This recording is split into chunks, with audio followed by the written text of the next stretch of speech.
Hi guys. तो आज हम इस मीठे से ट्रेन बना रहे हैं। तो आप वो ट्रेन बनाइए और ये देखिए हम बनाते कैसे।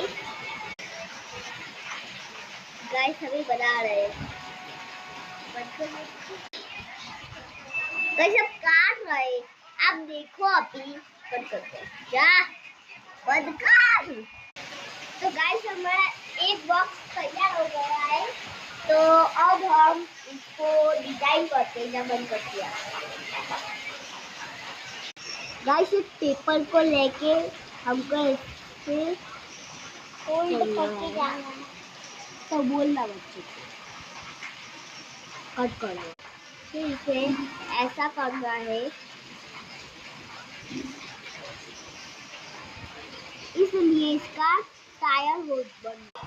तो गाइस हमारे 2 टायर अभी हो गए इस ट्रैक के लिए, और एक डब्बा तो अभी बन गया है। देखो आगे से।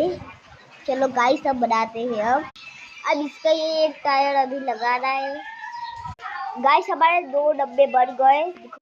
गाइस देखो 2 डब्बे बन गए। अब यहाँ तीसरा डब्बा आएगा, चौथा, पांचवा और छठा और सातवां।